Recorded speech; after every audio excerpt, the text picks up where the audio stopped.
क्रांति की संभावना है। आप क्रांति करेंगे, आप किसी भी सूरत में क्रांति नहीं करेंगे।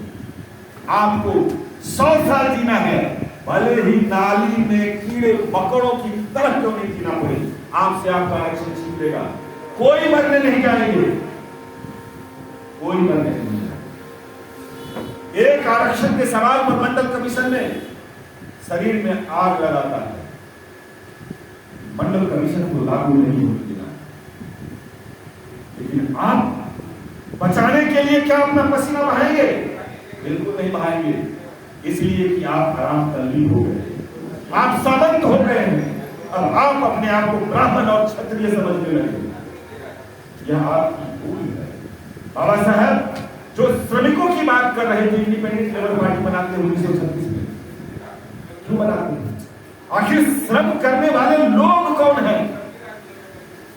आप उठा करके कि जितने भी जातियां हैं वो श्रम के साथ जीती हैं, वो भीख मांग कर नहीं खाती।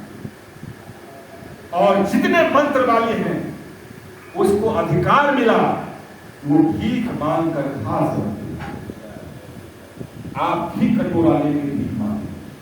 ज्यादा दिन दूर नहीं है जो हालात आपने पैदा किए, रिजर्वेशन की रोटी खा खा करके जो आप मोटे हो गए, आपकी अगली पीढ़ी के पास में वो नहीं बचेगा। क्या करेंगे वो? जो न्यू इकोनॉमिक पॉलिसी है, उस इकोनॉमिक पॉलिसी के तहत जो निजीकरण है, निजीकरण में कोई आरक्षण नहीं है। आप जाइए कभी जो पाठक के जो शौचालय है उसमें झाड़ू देने वाले लोग देखिए, इंद्रेश्वरी पाठक, वो आदमी जो मंत्र पढ़ रहा था वो आपके शौचालय में घुस गया और आप वहां से बाहर हो गए। साफ करने वाला जो रेलवे में जो सफाई कर्मचारी था, उसमें लगे ब्राह्मण जरूर, लेकिन साफ करने वाले वही बेहतर भंगी थे, क्योंकि उसको 200 रुपया दिया जा रहा है। आप बिकने के लिए तैयार हैं और लोग खरीदने के लिए तैयार हैं।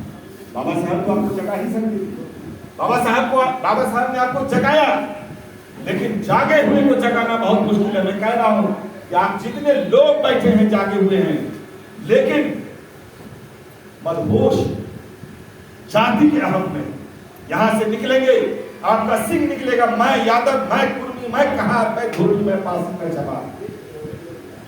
ये जब तक रहेगा, आप सत्ता की बात छोड़िए, आपके घर में लोग घुसेंगे, मारेंगे और बाहर करेंगे। और मैं लिख के दे सकता हूं कि आप लड़ेंगे, इसलिए कि आप बुज़दिल हो चुके हैं। बुज़दिल कभी भी विद्रोह नहीं करता। शूद्रों के साथ, अछूतों के साथ इतने अन्याय हुए। 1, 2, 4 मताधिक बंदी, मान्यवर कांशीराम, बहन मायावती, लालू प्रसाद यादव जी, नीतीश कुमार जी, ये कुछ लोगों के नाम आपकी उंगलियों पर भी नहीं अट रहे हैं। सामाजिक न्याय की लड़ाई शुरू की, जिन दलितों के मुंह में आवाज नहीं थी, किसने आवाज दिया था? जो आपका जो आरक्षण था मुखिया में, सरपंच में, उसमें किसने बैन लगाई? किसने लागू किया? माननीय लालू प्रसाद जी ने मुंह में आवाज दी और नीतीश कुमार जी ने संविधान बनाया। आप कहेंगे कि यादव कर दिया, एक कुर्मी कर दिया, उसको भी बांटिए। आपने क्या?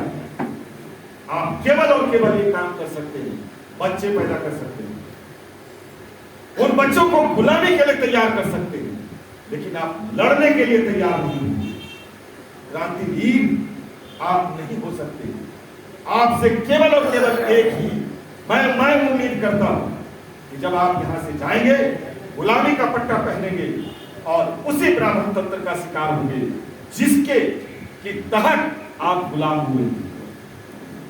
बाबा साहब की जयंती मनाना छोड़ मत बनाइए, मनाने की कोई आवश्यकता नहीं है।